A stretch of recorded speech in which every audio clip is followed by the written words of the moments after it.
Hello everyone, welcome back to my channel. तो आज की इस वीडियो में BPCT 172 का important question answer quick revision लेकर आई हूँ वीडियो। तो आप जो स्क्रीन पर अभी युद्ध का वीडियो देखें, जो पैराग्राफ है, इसका जो भी क्वेश्चन आए इससे रिलेटेड आपको यही आंसर लिखना है इंट्रोडक्शन के लिए, जो बहुत ही ज़्यादा फ़ायदा रहेगा, बहुत अच्छा मार्क्स मिलेगा। तो यूथ से जो भी रिलेटेड क्वेश्चन है, यूथ का ये इंट्रोडक्शन आप याद कर लीजिएगा, एग्ज़ाम में लिखिएगा, बहुत अच्छा मार्क्स मिलेगा। आइडेंटिटी से जो भी क्वेश्चन आए, अगर आइडेंटिटी क्वेश्चन में है तो आपको फर्स्ट ऑफ ऑल आइडेंटिटी का इंट्रोडक्शन दीजिएगा, आंसर बहुत ज़्यादा अच्छा लगेगा। तो ये रहा आपका आइडेंटिटी का इजी इंट्रोडक्शन, इसे ज़रूर लिखिएगा। अगर आपका जेंडर से जो भी क्वेश्चन आता है, अगर जेंडर है तो सबसे पहले आपको जेंडर का इंट्रोडक्शन देना होगा। तो आप ये वाला इंट्रोडक्शन देना, बहुत इजी लैंग्वेज में है, बहुत ज़्यादा सही है, इसे याद करके चले जाना। Hello everyone, welcome back to my channel. तो आज के इस वीडियो में BPCT 172 का रिवीजन कराऊंगी। कल एग्ज़ाम है आप लोगों का, तो बहुत फास्ट में इसको रिवीजन कराऊंगी ताकि अच्छे से समझ में आ जाए, कल आप लोग का एग्ज़ाम बेटर जाए। तो आइए वीडियो शुरू करते हैं। तो पहला क्वेश्चन है कंसेप्ट ऑफ यूथ। यूथ का क्या कंसेप्ट है? Who are youth? Youth means young people, they are in the age group of 15 to 35 years. In many countries, they are not children and not fully adults. They are full of energy, new ideas and dreams. मतलब इनका age group ये young people नहीं होते हैं, ये ना children होते ना ही एडल्ट होते हैं, ये बीच के होते हैं, यूथ होते हैं। इनके अंदर बहुत ज़्यादा एनर्जी, न्यू आइडियाज़ और ड्रीम्स होती है। Importance of youth, future of the nation होते हैं ये। Youth are the future and leaders, doctors, teachers, engineers and workers.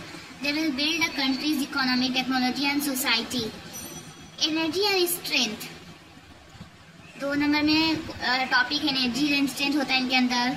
Youth have strong bodies and active minds, they can work hard, learn fast and create new things.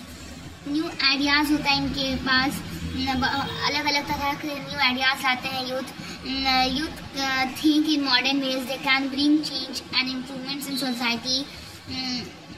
Social change करते हैं। Youth can fight against problems like poverty, corruption and justice. They can bring peace, equality and progress.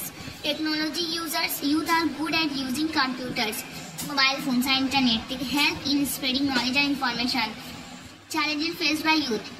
ये क्या क्या challenge face करती है? Unemployment है, education problem है, इनके मेंटल प्रेशर रहता है, बैड हैबिट्स हो जाती हैं, addiction, drug, crimes, bad company से, ये सब. हाउ टू हेल्प यूथ, कैसे यूथ का हेल्प हो सकता है? Give good education, create job opportunity, providing skill training, give mental health support, teach good values and discipline. Role of government and society. Government का role क्या है? The government should make policies for youth development. Government को policies बनाना चाहिए youth development को. NGO, teachers, parents को teach करना चाहिए, सपोर्ट यूथ को सपोर्ट देना चाहिए, टीच करना चाहिए. Conclusion, youth are the hope of the country. They have energy, talent and dreams. Youth proper guidance, education, support. They can make the nation strong. इस short में आप इसे याद कर सकते हैं. यूथ एनर्जी, मतलब यूथ को क्या, यूथ में क्या होता है? एनर्जी रहता है, प्लस न्यू आइडियाज आते हैं, उसके अंदर चेंजेस लाता है. फ्यूचर होता है, वो मतलब नेशन का रिस्पॉन्सिबिलिटी समझता है अपना यूथ. तो ये है रिमेंबर के लिए. एंड सेकेंड क्वेश्चन है family as a context of human development. तो what is human development? Human development means how a person grows in body, mind, feelings, behaviour, right and wrong. Family helps in all this developments. How family helps in human development, कैसे family करता है? तो physical development करते हैं family, good food देते हैं, clean cloth, safe home, medical care. Emotional development कैसे family करते हैं? लव देकर, caring, support. Social development, family teaches how to talk to people, how to respect others, how to share and care, how to behave nicely. Cognitive development मतलब thinking and learning. Parents teach new words, tell stories, play games and puzzles, help in homework. This helps the child to become smart and intelligent. Moral development कैसे होता है?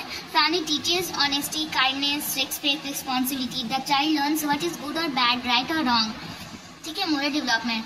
Personality development, overall behaviour. A good family makes the child confident, strong, kind, friendly. If family has fights or problems, the child may feel sad, scared, angry. Without family, development is weak. Family is the first teacher. Family gives everything a child needs to grow well. Without family support, children may lose confidence, feel lonely, have habits. ठीक है, simple example से समझते हैं। If parents teach honesty, the child becomes honest. If parents help in study, the child become a good student. If parents third question है significance of peers to social development. Who are peers? Peers means friends और people of same age group. ठीक है, peers मतलब जो friends होते हैं, same age group के बच्चे होते हैं, वो सब जैसे क्लासमेट्स हुआ, नेबर्स हुआ, फ्रेंड्स फ्रॉम गेम्स और hobbies. What is social development? Social development means how a person learns to live with others, how to talk, share and behave with people, how to make friendship. Why are peers important to for social development? Peers help in many ways. They understand, learning to make friends, learning to share and care, learning rules of society, building confidence, learning problem solving. ये keyword है, इसको देखकर आपको अच्छे से answer लिखना है। Learning identity and self understanding, emotional support. Example for exam. A student learns to share lunch with friends. A girl learns to help a friend when he is sad. Boys learn to play in a team for follow rules. Conclusion क्या है? Peers play a very important role in social development. They teach how to make friends. मतलब जो friends होते हैं, peers होते हैं, हम उम्र के होते हैं, वो बहुत ज़्यादा सोशल डेवलपमेंट में एक इम्पॉर्टेंट रोल प्ले करते हैं कि किस तरह से फ्रेंड्स बनाया जाता है, किस तरह से मतलब दूसरों का भी केयर किया जाता है, कोई भी चीज़ शेयर किया जाता है, ये सब बताया रहा। Problem solve. इसके यहाँ पर डायग्राम की अगर आप लोग एग्जाम में डायग्राम बनाते हैं तो और भी ज़्यादा अच्छा लगेगा, मार्क्स ज़्यादा मिलेगा। थर्ड क्वेश्चन है what is transition to adulthood. तो transition means change, adulthood means becoming an adult. So transition to adulthood means the process of changing from teenager to an adult. मतलब वो प्रोसेस जो एक teenagers transition होते हैं, change होते हैं और अडल्ट होते हैं, मतलब यूथ थोड़े बड़े होते हैं, अडल्ट होते हैं। How Indian youth face this transition? Indian youth have to handle many changes when they move towards adulthood.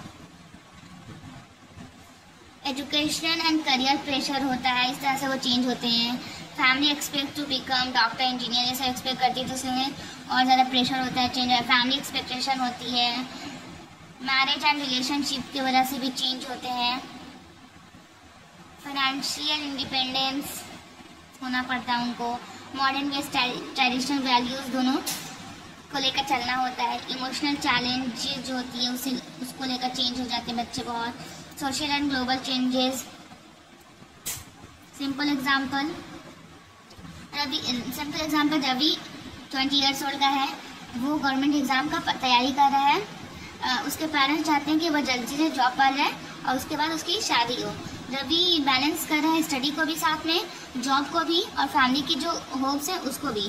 तो he also uses social media and learns new skills online. This is Ravi transition to adulthood. तो ये जो तरीका है Ravi, this is Ravi's transition to, मतलब उसका transition हो रहा है अडल्टहुड तक। कंक्लूजन है ये ट्रांजिशन टू अडल्टहुड, इसे पढ़ लीजिएगा। Easy formula to remember transition कैसे कैसे होता है इसे देख लीजिए। ये इंपॉर्टेंट टॉपिक है व्हाट इज यूथ कल्चर, बहुत ही ज़्यादा आ सकता है एग्जाम में। Youth culture means the lifestyles, ideas, behaviour, fashion, music and beliefs of young people. It shows how young people think, live and express themselves. Youth culture is often different from others. How young people live and enjoy life in their own way. मतलब कैसे young people अपना life enjoy करते हैं अपने तरीके से, वो youth culture. मतलब यूथ का कल्चर कैसा है, कैसे डिफरेंट है। Young people have new ideas होता है उनके पास, वो न्यू थिंग करना चाहते हैं, वो फ्रीडम चाहते हैं, सोशल मीडिया टेक्नोलॉजी यूज़ करते हैं, तो ये मॉडर्न स्टाइल और ट्रेडिशनल स्टाइल को मिक्स करके करते हैं काम। Future of youth culture, love for freedom, उनका मतलब फीचर्स क्या है यूथ कल्चर का, वो फ्रीडम चाहते हैं, लव फॉर मतलब लव के लिए फ्रीडम चाहते हैं, रिलेशनशिप बनाने के लिए। फैशन स्टाइल करते हैं, ट्रेंडिंग चीज़ मतलब करते हैं, वेयर करते हैं। टेक्नोलॉजी फ्रेंडली होते हैं, मोबाइल्स यूज़ करते हैं, Instagram, YouTube, Snapchat. Music and entertainment, music and entertainment मतलब बहुत ज़्यादा उन्हें शौक होता है, अलग अलग मूवीज़ देखते हैं। फ्रेंडशिप एंड पीर ग्रुप्स के साथ आइडिया शेयर करते हैं, सीक्रेट शेयर करते हैं, कॉन्फिडेंस, ये सब आता है। न्यू वे ऑफ थिंकिंग, उनका मतलब सोचने का तरीका में थोड़ा चेंजेस होती है।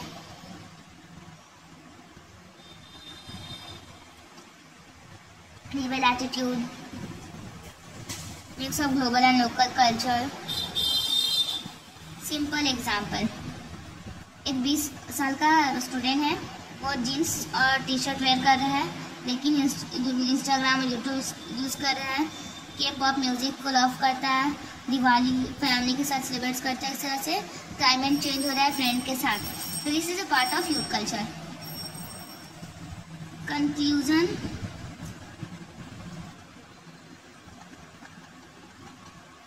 देख लीजिए, इजी फॉर्मूला टू रिमेंबर, इससे मतलब यूथ कल्चर ये पॉइंट है, इसको इस पॉइंट से आप इजीली मतलब समझ सकते हैं, इस पॉइंट से आप याद रहेगा एग्जाम में। इसका ये डायग्राम है, अगर आप डायग्राम बनाते हैं तो ज़्यादा बेटर रहेगा। क्वेश्चन है डिफरेंस बिटवीन पर्सनालिटी आइडेंटिटी। तो पर्सनालिटी मतलब who you are overall, your total behavior, thinking, feelings and way of talking. Personality includes how you behave with others, how you handle problems, are you shy or bored, friendly or angry. तो ये सब personality हुआ। आपका क्या personality है? Riya is friendly, talks politely, live, help others. तो इसका ये पर्सनालिटी है। सेल्फ क्या हुआ? सेल्फ आइडेंटिटी भी बोला है ना, how is the difference between personality and self identity. तो सेल्फ क्या है? How you see your self inside your mind, what you think about yourself, it is your inner feeling about am I good और bad, I am smart और weak, I am happy और sad. मतलब self क्या, तुम खुद को अपने बारे में क्या सोचती हो, तुम क्या फील करती हो। तो Riya thinks I am a good person, I can do well in life. तो ये उसका सेल्फ हुआ। Identity, how you define your self in society, your name, religion, country, gender, job, role, etc. It shows who you are to others. Identity is connected to your group and society. So Riya is a student, an Indian and girl or sister. तो इसका identity मतलब उस क्या चीज़ से पहचानी जाती है। क्योंकि अंडरस्टैंडिंग के लिए मतलब उसका टेबल बनाया गया है कि पर्सनालिटी, मीनिंग और एग्जाम्पल्स देख के समझ जाइए। Easy formula to remember, personality मतलब बिहेवियर, सेल्फ मतलब इनर फीलिंग, आइडेंटिटी मतलब सोशल नेम। सिंपल एग्जाम में समझाया तो जैसे आई एम रिया, तो this is my identity and I believe I am smart, तो it is my self and I am kind and friendly, तो it is my personality. Identity, next topic, what is gender? Gender means being a male और female, it also includes how society expect boys or girls to behave. मतलब boys and girls को gender बोला जाता है और society उनसे क्या expect करती है, दैट इज़ कॉल्ड जेंडर। और आइडेंटिटी क्या है? Identity means who you are. मैं थक गई हूँ, आप पढ़ लीजिएगा क्या लिखा हुआ है।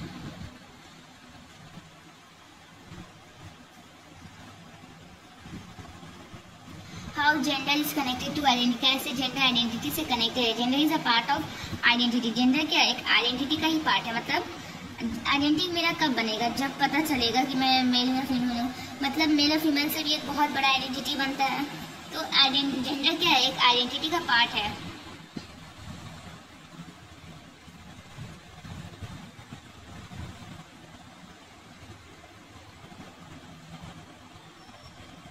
पॉजिटिव चेंज होता है। Simple example for exam, Riya wants to become a pilot, ठीक है, रिया पायलट बनना चाहती है। Some people say girls can not fly planes, लेकिन सम पीपल क्या सोच रहे हैं कि वो प्लेन नहीं उड़ा सकती है, गर्ल्स मतलब ऐसा काम नहीं कर सकती है। But Riya studies hard and become a pilot, लेकिन रिया हार्ड स्टडी की और वो पायलट बन गई। She makes her own identity, उसने अपनी ओन आइडेंटिटी बनाई थी। Show gender identity. कंक्लूजन, अब में अगर आप डायग्राम बनाते हैं तो ज़्यादा बेटर रहेगा। जेंडर स्टीरियोटाइपिंग भी एक बहुत ही इम्पॉर्टेंट टॉपिक है एग्ज़ाम के लिए। इसका ये डायग्राम है। जेंडर स्टीरियोटाइपिंग मतलब कि सोसाइटी अपने से कुछ मतलब बना दिया है रूल्स कि गर्ल्स को घर में रहना है, बॉयज़ बाहर काम करेंगे, गर्ल्स केयर करने वाली हैं, मर्द स्ट्रॉन्ग है, बॉयज़ स्ट्रॉन्ग है, वो नहीं होते। तो ये सोसाइटी जो बनाती है रूल, इसको जेंडर स्टीरियोटाइपिंग कहते हैं। तो ये बहुत इंपॉर्टेंट टॉपिक है। इसका डायग्राम है कि फिक्स थिंकिंग, फिक्स रूल्स होता है, boys strong, no cry, girls weak, cook, stay home, बहुत लेस फ्रीडम होता है, लेस अपॉर्चुनिटी मिलती है गर्ल्स को। तो gender equality, boys and girls not treated equally, तो ये दोनों के लिए सही नहीं रहता है। इसे आप लोग समझ लीजिएगा, मुझे नहीं समझाने का दिल कर रहा है, मैं थक गई हूँ बहुत ज़्यादा। इसे रीड कर लीजिएगा, बहुत ज़्यादा इजी लैंग्वेज में है, इसलिए मैं नहीं समझा रही, नहीं तो मैं ज़रूर समझाती।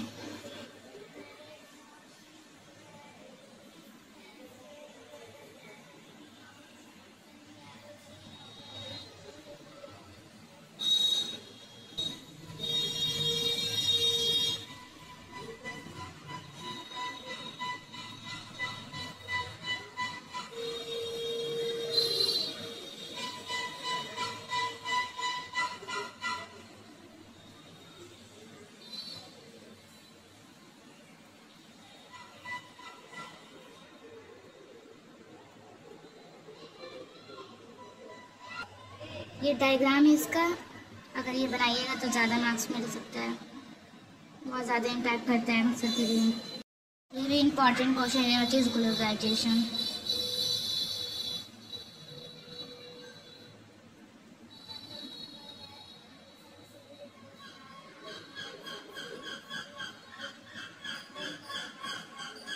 क्वेश्चन ये है, how globalization affects youth identity. तो आप सबसे पहले ग्लोबलाइजेशन क्या है और यूथ क्या, उसको डिफाइन कीजिएगा। जैसे कि ऊपर में डिफाइन किया गया है, how, what is youth identity and what is globalization. अब यहाँ पर main answer, change in fashion style, life style, use of technology. इसे देख लीजिए, बहुत ज़्यादा इजी लैंग्वेज में यहाँ पर लिखे हैं, तो कोई प्रॉब्लम नहीं होगा।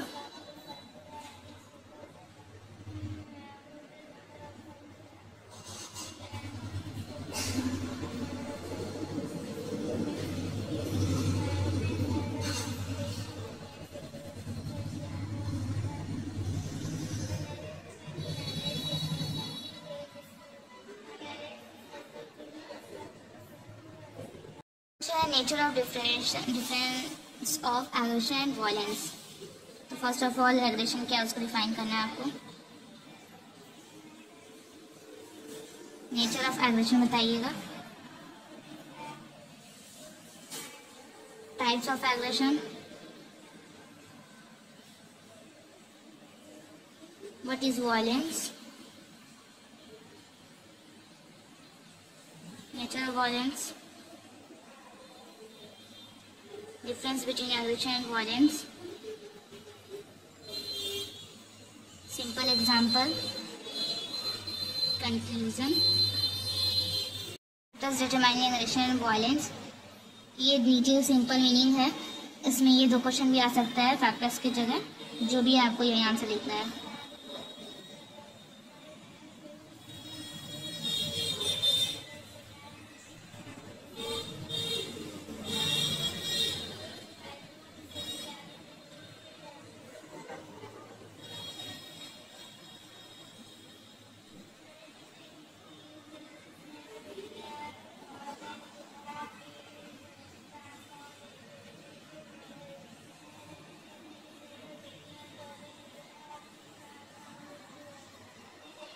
इसका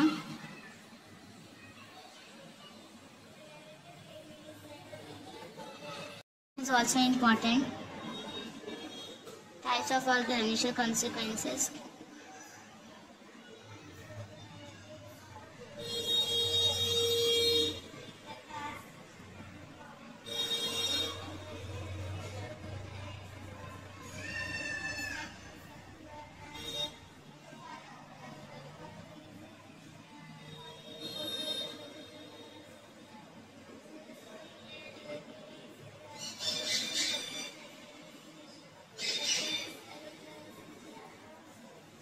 क्वेश्चन इम्पॉर्टेंट है,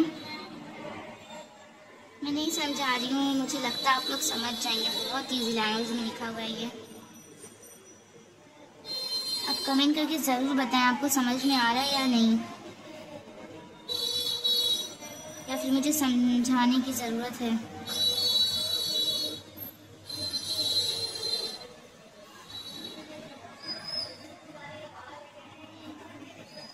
मैं काफ़ी मेहनत कर रही हूँ आप लोग के लिए। आप लोग प्लीज़ चैनल को सब्सक्राइब करें, कमेंट ज़रूर करें, मुझे अच्छा लगता है आप लोगों को। ये डायग्राम है इसका।